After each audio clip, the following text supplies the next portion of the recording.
রাতের বেলা আপনার বিবি ঘরের দরজা আটকে রাখবে বিসমিল্লাহ বলে। আপনি যখন অফিস থেকে যাইবেন রাত 8টা 9টা 10টার দিকে, দরজা যখন নক করবেন, বিবি যখন দরজা খুলবে, খোলার আগে পড়বে বিসমিল্লাহ।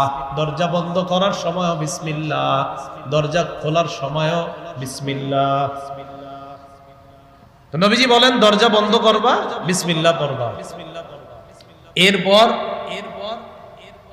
ওয়াউকি সিকাআকা ওয়াযকুর ইসমাল্লাহ, তুমি যে গ্লাসে পানি পান করো ওই পান পাত্রটা ঢাইকা রাখবা বিসমিল্লাহ বলে।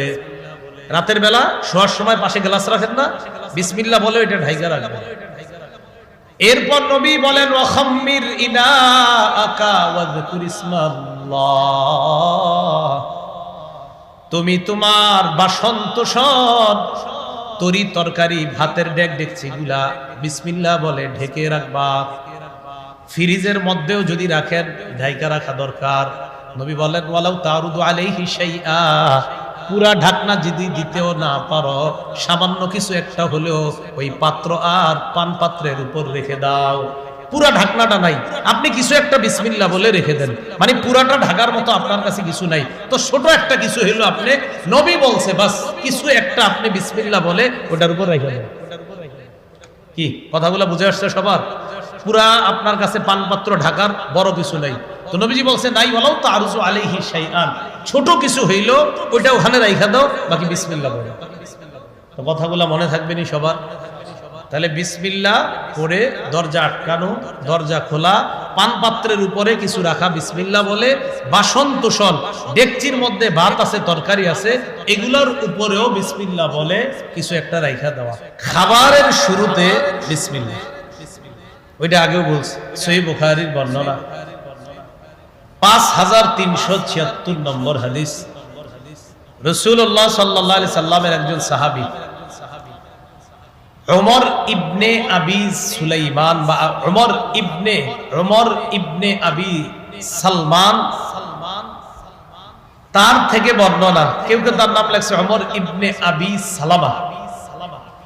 তিনি বলেন কুনতু গুলামান ফি হাজরি রাসূলিল্লাহ সাল্লাল্লাহু আলাইহি সাল্লাম, আমি রাসূল সাল্লাল্লাহু আলাইহি সাল্লামের গোলাম ছিলাম।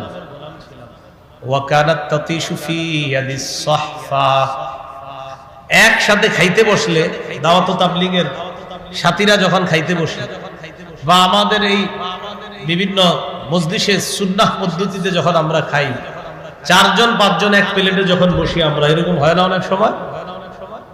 তো গোলাম বলেন কানাত তাতিশু ফি সাহফা, আমার হাত পুরা প্লেটের চারদিকে ঘুরতো, মানে ওখান থেকে লইতাম এখান থেকে নিতাম, এমনি খাইতাম। হাদিসের প্রথম শিক্ষা, নবীর গোলামকেও নবী তার প্লেটে অংশগ্রহণ করাইতেন, এটা প্রথম কথা। নবীর গোলাম তো কি হইছে গোলাম, নবী যেই প্লেটে খাইতেন সেখানেও তারে বসায় খাওয়াইতেন। এটা আমাদের বাড়িওয়ালাদের জন্য শিক্ষা, চাকর বাকরের পাশে দাঁড় না করায়া তাদের সাথে অন্তত নিজ প্লেটে না হইলেও পাশের প্লেটে খাইতে দেওয়া। তো ওমর তিনি বলেন আমার হাতটা খালি প্লেটের চারদিকে ঘুরে।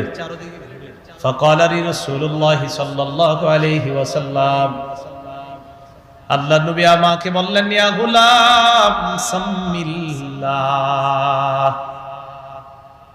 হে ছেলে তুমি আল্লাহর নাম নাও, বিসমিল্লাহ পড়বা। ওয়া কুল বিয়ামিনিকা, ডান হাতে খাইবা। ওয়া কুল মিম্মা ইয়ালিকা, সামনে থেকে খাইবা। 3টা সুন্নাত শিখলাম। 1 নাম্বার বিসমিল্লাহ বলে খাইবা, 2 নাম্বার ওয়া কুল বিয়ামিনিকা, ডান হাতে খাইবা, ওই যে একটু আগে ডানের হাদিস গেছে।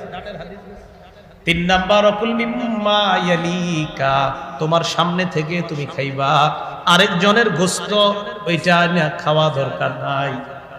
প্লেটে বসলে বিরিয়ানি দিলে তো হইছে কাম নাকি? সবাই খালি বিরিয়ানি থাইকা যায়, কিন্তু আরেকটা জিনিস বিরিয়ানিটা থাইকা যায়, ওইটা থাকে না। হ্যাঁ, একসাথে খায় বিরিয়ানি আপনার বাড়ে, ওইটা বাড়ে না, ওইটা শেষ হয়ে যায়।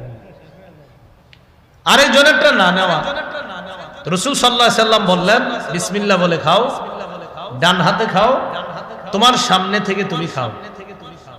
নবীজির গোলাম বলেন, এরপর থেকে জিন্দেগি তো এই সুন্নাহ পালনে আমার ভুল হয় না, আমি সারা জীবন নবীর এই কথার উপর আমল করছি। করবো তো ইনশাল্লাহ আমরা আমল। তাহলে আমরা সমস্ত কাজের শুরুতে কি বলবো? বিসমিল্লাহ।